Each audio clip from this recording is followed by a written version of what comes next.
Hi all ಎಲ್ರಿಗೂ ನಮಸ್ಕಾರ. ನಾನು Siri. Welcome back to my channel.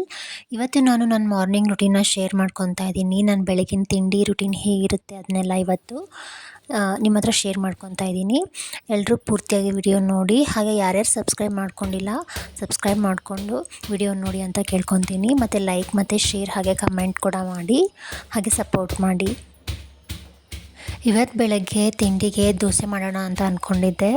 ದೋಸೆಗೆ ಯಾವಾಗಲೂ ಕೊಬ್ಬರಿ ಚಟ್ನಿನೇ ಮಾಡ್ತೀವಿ ಮತ್ತು ಆಲೂಗಡ್ಡೆ ಪಲ್ಯನೇ ಮಾಡ್ತೀವಲ್ಲ, ಅದು ಸಹ ತುಂಬ ಬೋರ್ ಆಗಿತ್ತು ಎಲ್ರಿಗೂ.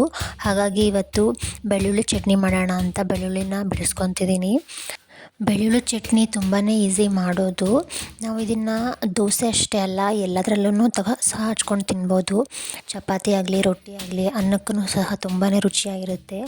ನೀವು ಒಂದ್ಸರಿ ಎಲ್ಲರೂ ಟ್ರೈ ಮಾಡಿ ಅಂತ ಹೇಳ್ತೀನಿ. ಇಲ್ಲಿ ನಾನು ಒಂದು 5-6 ಬೆಳ್ಳುಳ್ಳಿ ತೊಗೊಂಡು ಎಲ್ಲನೂ ಕುಟ್ಕೊತಿದ್ದೀನಿ. ಅಂದರೆ ಜಜ್ಕೊಂಡ್ರೆ ಸ್ವಲ್ಪ ಸಿಪ್ಪೆ ಸುಲಿಯೋದಕ್ಕೆ ಈಸಿ ಆಗುತ್ತೆ ಅಂತ ಜಜ್ಕೊಂಡು ಬಿಡ್ತಿದ್ದೀನಿ. ಅದು ಪೂರ್ತಿಯಾಗಿ ಸಿಪ್ಪೆ ಏನು ತೆಗಿಬೇಕಂತೇನಿಲ್ಲ. ನಾವು ಮೇಲಿಂದಷ್ಟೇ ರೌದಿ ಅಂಥದ್ದಿರುತ್ತಲ್ಲ ಅದನ್ನೆಲ್ಲ ಬಿಡಿಸ್ಕೊಂಡ್ರೆ ಸಾಕು. ಬೆಳ್ಳುಳ್ಳಿ ಚಟ್ನಿಗೆ ಹಾಗೇ ಹಾಕ್ಬೋದು ಬೆಳ್ಳುಳ್ಳಿನ. ಮನೇಲಿ ಏನು ತರಕಾರಿ ಇಲ್ಲ ಅಂದಾಗ ಮತ್ತು ನಮಗೆ ಯಾವುದಾದ್ರೂ ಪಲ್ಯ ಅದನ್ನು ಅಂದರೆ ಪದೇ ಪದೇ ಅದನ್ನೇ ಮಾಡಿ ಬೋರ್ ಆಗಿರುತ್ತಲ್ಲ, ಆ ಟೈಮಲ್ಲಿ ನಾವು ಈ ಥರ ಮಾಡ್ಕೊಂಡು ತಿನ್ಬೋದು. 5 ನಿಮಿಷದಲ್ಲೆಲ್ಲ ಆಗಿಬಿಡುತ್ತೆ. ತುಂಬಾ ರುಚಿಯಾಗಿರುತ್ತೆ. ಮತ್ತು ನೆಗಡಿ ಆದಾಗ ಸಹ ಇದನ್ನು ಮಾಡ್ಕೊಂಡು ತಿಂತಾರೆ. ನೆಗಡಿ ಆದವ್ರ ಬಾಯಿಗೆ ಇದು ರುಚಿ ಕೊಡುತ್ತೆ ಅಂತ ಹೇಳ್ತಾರೆ. ಹಾಗೆ ಬೆಳ್ಳುಳ್ಳಿ ಹೀಟ್ ಅಲ್ವಾ, ಸ್ವಲ್ಪ ಶೀತ ಆದಾಗೆಲ್ಲ ಇದನ್ನು ಮಾಡ್ಕೊಂಡು ತಿನ್ನೋದ್ರಿಂದ ಬಾಡಿಗೂ ಕೂಡ ಒಳ್ಳೆಯದು, ಹಾಗೆ ಬಾಯಿಗೂ ಕೂಡ ರುಚಿ ಕೊಡುತ್ತೆ ಇದು.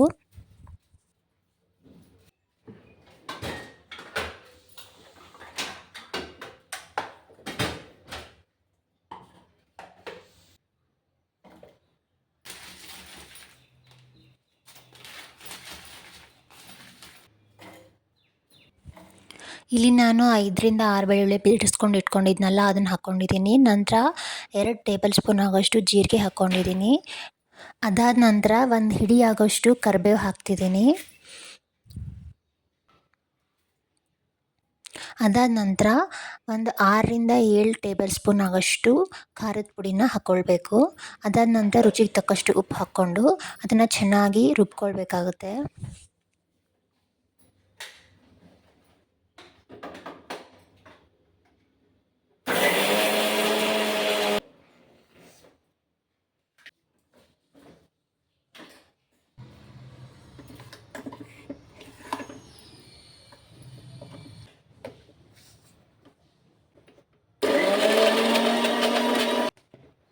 ಈ ಚಟ್ನಿಗೆ ನಾವು ನೀರು ಅದೇನೂ ಹಾಕೋದು ಬೇಕಾಗೋದಿಲ್ಲ, ಹಾಗೇ ರುಬ್ಕೊಳ್ಬೇಕು. ಅದು ತಾನೇ ಬೆಳ್ಳುಳ್ಳಿ ಅದೆಲ್ಲ ಇರುತ್ತಲ್ವ, ಅದೆಲ್ಲ ತಾನೇ ನೀರೊಡೆದು ಚೆನ್ನಾಗಿ ಪೇಸ್ಟ್ ಥರ ಆಗಿರುತ್ತೆ.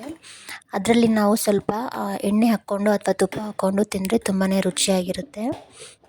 ನೋಡಿದ್ರಲ್ವ ಎಷ್ಟು ಬೇಗ ಆಯಿತು ಅಂತ. ಬೆಳ್ಳುಳ್ಳಿನ ಬಿಡಿಸ್ಕೊಂಡು ಇಟ್ಕೊಂಡಿದ್ರೆ ನಾವು 2 ನಿಮಿಷದಲ್ಲೆಲ್ಲ ಮಾಡ್ಕೋಬೋದು. ಅಷ್ಟೊಂದು ಈಸಿಯಾಗಿದೆ ಇದು ಚಟ್ನಿ.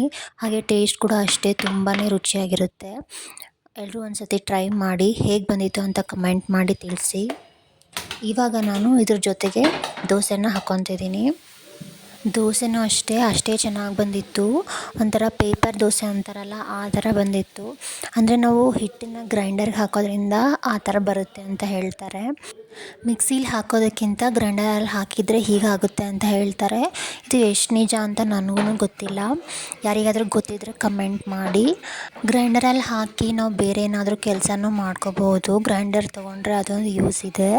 ಆದರೆ ಇನ್ನೊಂದೇನೆಂದರೆ ಗ್ರೈಂಡರ್ನಲ್ಲಿ ಅದು ತುಂಬ ಭಾರ ಇರುತ್ತಲ್ವ, ಅದೆಲ್ಲ ಕ್ಲೀನ್ ಮಾಡೋಕ್ಕೆ ತುಂಬ ಕಷ್ಟ ಅನಿಸುತ್ತೆ. ನನಗೊಮ್ಮೊಮ್ಮೆ ಫಸ್ಟಿಗೆ ಸ್ಟಾರ್ಟಿಂಗಲ್ಲೆಲ್ಲ ಹೆಂಗೆ ಅನಿಸ್ಬಿಡ್ತಿತ್ತು ಅಂದರೆ ಮಿಕ್ಸಿಲಿ ಹಾಕೋದೇ ತುಂಬ ಬೆಟರ್ ಇತ್ತಪ್ಪ, ಇದನ್ನು ಯಾಕಾದರೂ ತೊಗೊಂಡೆ ಅನಿಸ್ಬಿಡ್ತಿತ್ತು, ಹಾಗಾಗ್ತಿತ್ತು. ಬಟ್ ದೋಸೆ ಚೆನ್ನಾಗಿ ಬರೋದ್ರಿಂದ ಪರವಾಗಿಲ್ಲ ಅನಿಸುತ್ತೆ ಇವಾಗ. ನಿಮಗೂ ಸಹ ಯಾರಿಗೆಲ್ಲ ಹೀಗೆ ಅನಿಸಿದೆ ಅಂತ ಕಮೆಂಟ್ ಮಾಡಿ ಹೇಳಿ. ಇನ್ಮೇಲಿಂದ ನಾನು ಸಹ ಡೈಲಿ ವ್ಲಾಗ್ ಮಾಡಬೇಕು ಅಂದ್ಕೊಂಡಿದ್ದೀನಿ. ನೋಡೋಣ ಏನಾಗುತ್ತೆ ಅಂತ. ಟ್ರೈ ಅಂತೂ ಮಾಡ್ತಿದ್ದೀನಿ. ಮತ್ತು ನಿಮ್ಗೆ ಯಾವ ಥರ ವಿಡಿಯೋಸ್ ಬೇಕು, ಯಾವುದಾದ್ರೂ ರೆಸಿಪೀಸ್ ಬೇಕಾದರೆ ಕಮೆಂಟ್ ಮಾಡಿ ತಿಳಿಸಿ. ನಾನು ಶಾರ್ಟ್ಸ್ ಅಥವಾ ರೀಲ್ಸ್ ಆಗಿರ್ಬೋದು ಡೈಲಿ ಹಾಕೋಕ್ಕೆ ಟ್ರೈ ಮಾಡ್ತೀನಿ. ಬಟ್ ಲಾಂಗ್ ವೀಡಿಯೋಸೇ ಹಾಕ್ತಿಲ್ಲ, ಟೈಮೇ ಸಾಲೋದಿಲ್ಲ, ಹಂಗಾಗ್ಬಿಡುತ್ತೆ ಎಡಿಟ್ ಮಾಡೋಕ್ಕೆ.